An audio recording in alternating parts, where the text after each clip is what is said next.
Actually, oftentimes for designers, if you find that the work you do seems to be like you see it everywhere, everyone is proposing the same thing, chances are it's not that you are not creative, It might just be that you have set too loose a brief.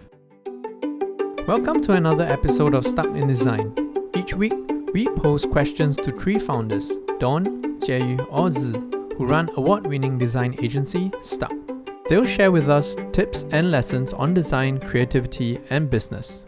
Without further ado, let's get into it. In a scenario where you as a designer, you get to craft the design brief, then what would you define to be a good design brief? Like, what makes a design brief good? This question can be answered either very technically or almost philosophically, right?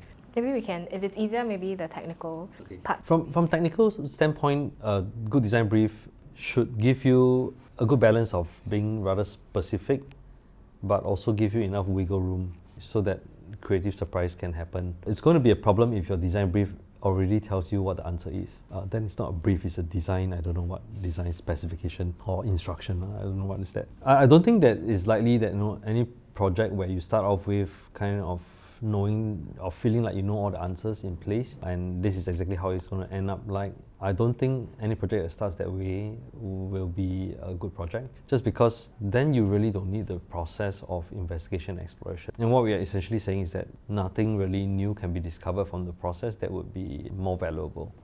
So I would say a design brief needs to be affording that amount of wiggle room, right? So that with a design brief, you want to ensure that it has a sufficient wiggle room for it to go this way or that way, but still kind of solving the same problem.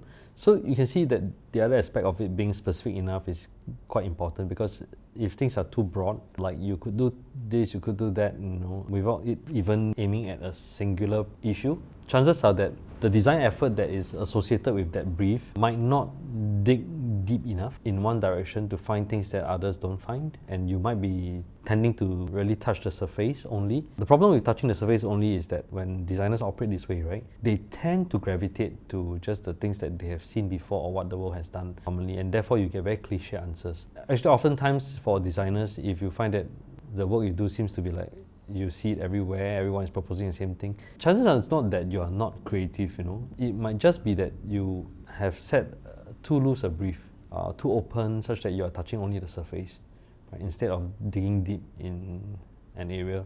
So yeah, technically speaking, right, the brief, in short, has to have enough specificity about it, and then also enough wiggle room, right, such that it doesn't look like the brief defines the design already. That's overall. Just now you also mentioned, when you were kind of describing a good design brief, that you also had philosophical answers to what makes a good design brief. So would you like to share? I think it's less about whether there is a certain philosophical point of view that causes a brief to be good or bad. It's more about whether the brief in the first place even considers things from beyond a pure functional standpoint or pure commercial standpoint. Does it consider enough what this project means for people in a smaller scale, humanity in a larger scale, or even what does it mean for the future? I think many times projects and briefs may be very tactical meaning that they would kind of like act on the present and do a shift to have a quick gain, and sometimes misses out on the question on whether, firstly, should a project like this ever be done? What does this say about people and where we are headed? To give an example, if we were to try to say design an object to allow parent and child to interact better with each other, and say it was a digital device, on the surface this might sound like a great goal because you're promoting human connection, right? But of course, exactly how it is done can vary so much, and I think a designer at the brief stage may want to ask questions like, should an object ever come in between two persons? Should we ever need a digital device to facilitate parent-child relationship? By designing this, are we actually saying that like this is better than actually cultivating the relationship in person? So design briefs may have to ask questions like that, and of course it runs the risk of then negating the need for the project altogether. But I don't think that always ends up negating the project. Sometimes it opens up a new perspective to sharpen the positioning of the solution, because when you ask such questions, maybe a product that is between two persons to facilitate communication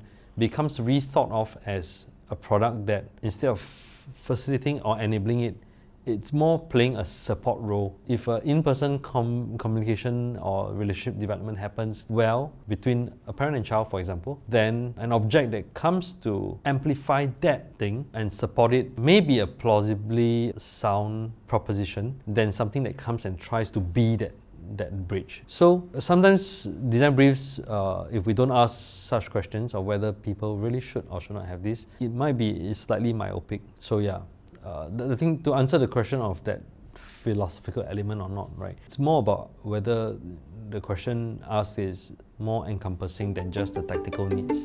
Thanks for joining us today on Stuck in Design.